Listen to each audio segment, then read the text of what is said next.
Pasaļa. Šodien izlēmu veikt baterijas degradācijas testu. Teslā kā tādā ir iespēja veikt testu uz vietas. Es izvēlējos tradicionālo veidu, paskatīties, cik tad reāli ar šo auto ar pilnu uzlādi var nobraukt, plus aprēķināt, cik mana auto baterija ir degradējusies. 100% uzlāde mums uzrāda 437 km. Rādītājus visus esmu nonulējis, lai gan skatoties pēc pēdējo braucienu patēriņiem, man uzrāda 13,7 kW uz 100 km, un projektētais, plānotais, iespējamais veicamais attālums varētu būt ap 482 km.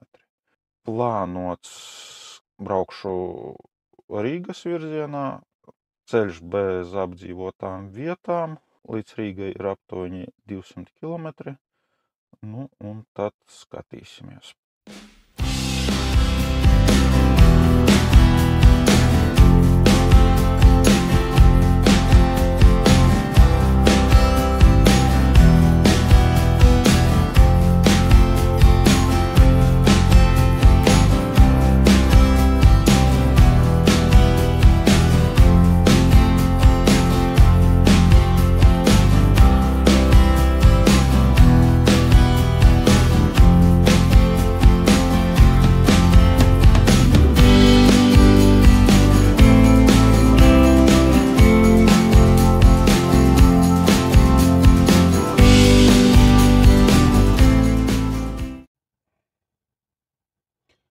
Tā, esam izbraukuši gandrīz pusi uzlādes. Ir 51%, un tas mums uzrāda 223 km. Tā, esam nobraukuši 217,7 km, patērējuši 29,6 kWh.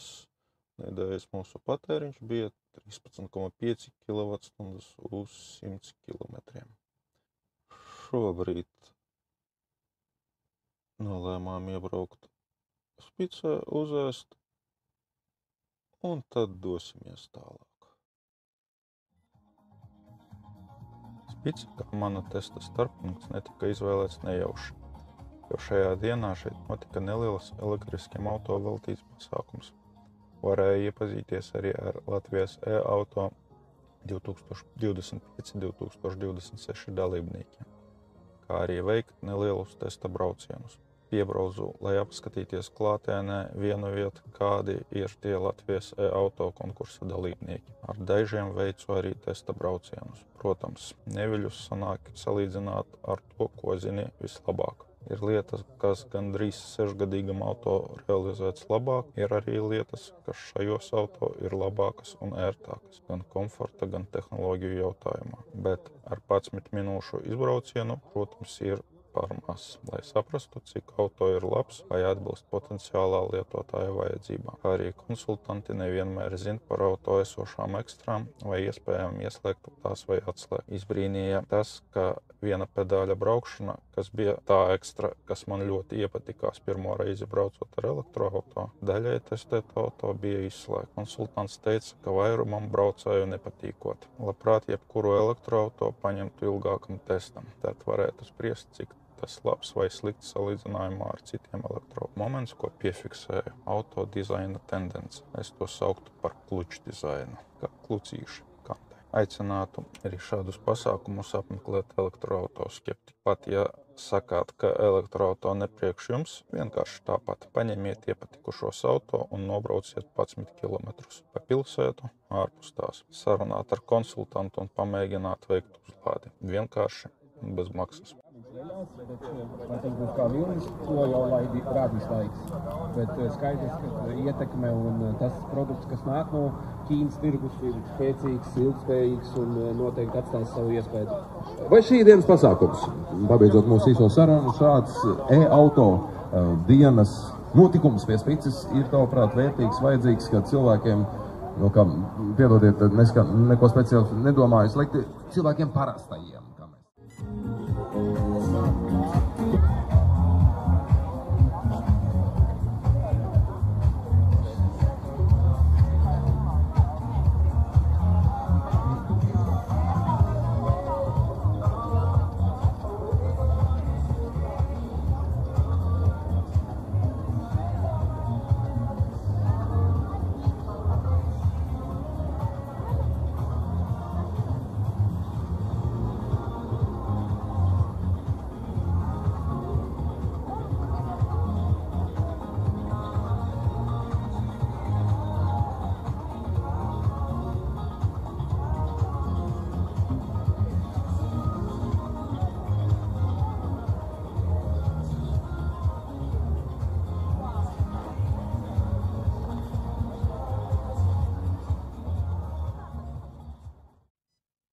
Esam atpakaļ.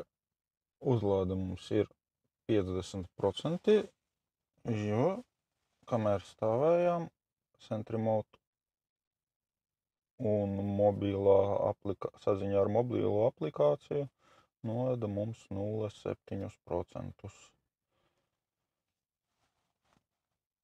Līdz mājām mums saka, ka mēs ieradīsimies mērķī ar -1% uzlādi. Skatāmies!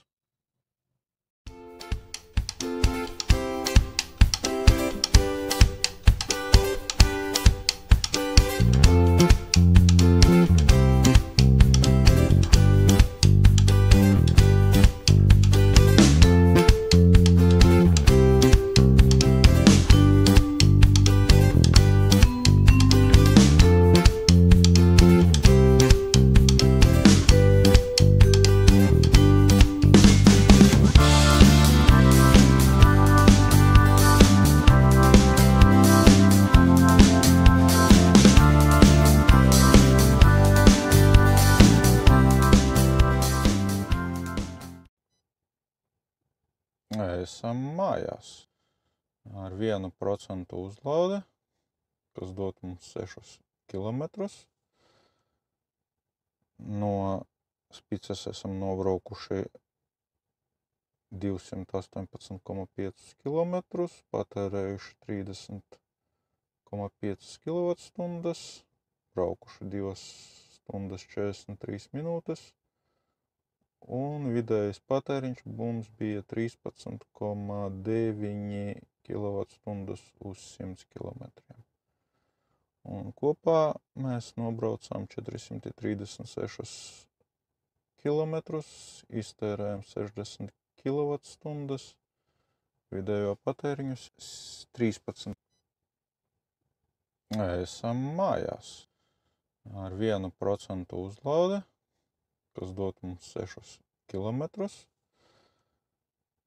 No Spicas esam nobraukuši 218,5 kilometrus, patērējuši 30,5 kWh, braukuši 2 stundas 43 minūtes, un vidējais patēriņš mums bija 13,9 kWh uz 100 km. Un kopā mēs nobraucām 436 km, iztērējām 60 kWh, vidējo patēriņu 13,8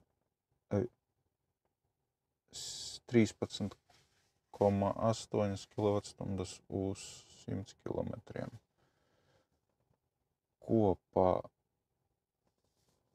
braukšanai patērējām 97,7% no uzlādes.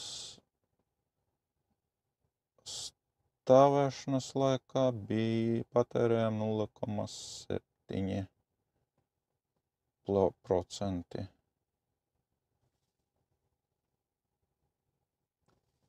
Kaut kā tā ieradāmies ar 1,5%. 0,8 kWh uz 100 km. Kopā braukšanai patērējām 997,7% no uzlādes.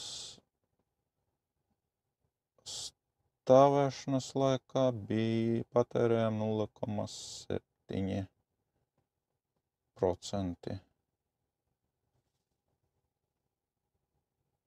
Ieradāmies ar 1,5%. Kopsavilkums. Ja uzmanīgi skatījāties video, tad redzējāt, ka izbraucot no Spices, man attālums līdz mājām bija 204 km. Un potenciālā ierašanās enerģijas daudzums bija -1. Bet, kad ierados galapunktā, tad man baterijas atlikums bija ap 1,5 un nobrauktais attālums bija ap 217 km. Tas ir par 14 km vairāk. Kā to izskaidrot? Attālums tas ir tāpēc, ka es nebraucu līdz Kiekavai cauri pilsētai, es izmantoju apvedceļu. Jautājums, kā garākā ceļa posmā sanāca ietaupīt un atbraukt ar 1,5% uzlādi. Navigācija, sevišķi Teslas, viņa ir diezgan precīza, kļūdās, protams, par pāris procentiem, aprēķinot ierašanās enerģijas daudzumu. Viņa ņem vērā gan uzkrātos datus, gan arī maršruta profilu, gan vidējo elektroenerģijas patēriņu šī ceļa posmā, ņemot arī, es domāju, arī citu Tesla automašīnu datus. Ceļā viņa pat piedāvā padomu, kā var ietaupīt, piemēram, braukšu 80 km/h, tad es varu ierasties mērķi ar 7% baterijas enerģijas atlikumu. Ja mēs skatāmies vidējo ceļa posma ātrumu, tad arī braucot, Tesla uzrāda, ka vidējais ātrums konkrētā ceļa posmā, kurā es braucu, ir par 10% ātrāks nekā atļautais. Skaitiet 90 km/h plus vēl kādi 10%. Savukārt es cenšos pieturēties testos pie atļautā ātruma, vienmērīgas braukšanas. Es labprāt braucot izmantoju kruīza kontroli. Tas ļauj vienmērīgāk braukt, kāja mazāk nogurs, izmantoju arī autopilota funkcijas. Tas arī rada to ekonomiju. Tagad pie rezultātiem. Galamērķa atlikums bija 1,5%, bet jāņem vērā arī to, ko mašīna patērēja stāvot stāvvietā Spicē. Tas ir ap 0,7%, tāpēc es aprēķinos, paņēmu to lielumu, tas ir 97,7%, ko man uzrādīja auto. Šajā ziņā mērījumi ir diezgan precīzi, lai mēs viņus varētu izmantot. Par Teslas 100% ir jāatceras, ka auto ir neliels buferis, 5 ar kapekām kilovatstundas un par baterijas degradācijas testu. Ideāli būtu, protams, ja mēs zinātu baterijas temperatūru. Šajā testā baterijas temperatūra nebija zināma. Es pieļauju, ka varētu būt kaut kur ap grādiem 20. Mašīna stāv garāžā, izbraucot no garāžas temperatūra bija ap 19 grādiem. Priekš degradācijas testa un vispār priekš uzlādes testa labāk būtu, ja baterija būtu temperatūrā no kādiem 20 līdz kādiem 35 grādiem. Tas ir visoptimālākā darba temperatūra. Ņemot vērā iepriekš minēto, es aprēķinos, izmantoju augstuma koeficientu. Jums ir iespēja apskatīties gan aprēķinu bez augstuma koeficienta, gan ar augstuma koeficientu, un katrs var izvēlēties to variantu, kas viņam šķiet atbilstošāks. Es izvēlos pesimistiskāko un vairāk liecos, ka baterijas degradācija ir 16,6%. Ja salīdzinām mašīnas specifikācijā norādīto VLTP sasniedzamību, kas mūsu gadījumā ir 560 km, tad jāatceras, ka ir iekļauti slēptie 5,3 kWh, kas ir pieejami tad, kad mašīna mums jau uzrāda 0%. Ja pārreikinam VLTP līdz 0%, tad mums sanāk 522 km. Realitātē sasniegt to arī ir maza varbūtība, braucot, 90 km/h, bet ja mēs mēģinātu braukt ar kādiem 70-80 km/h, tā tas ir pilnīgi iespējams. Ja mēs apskatām šajos aprēķinos šīs konkrētās mašīnas sasniedzamību, kas mums ir 446 km, tad tas ir diezgan labs rādītājs. Ja salīdzinām ar citiem līdzīgiem auto uzrādītiem mērījumiem, degradācijas mērījumiem, tad būtībā šis mērījums arī daudz maz atbilst patiesībai. Uz katriem 100 000 kilometriem var ņemt kādus 10% baterijas degradācijas. Tas arī šoreiz būs viss. Jautājumi, komentāri, spiediet patīk, tiekamies!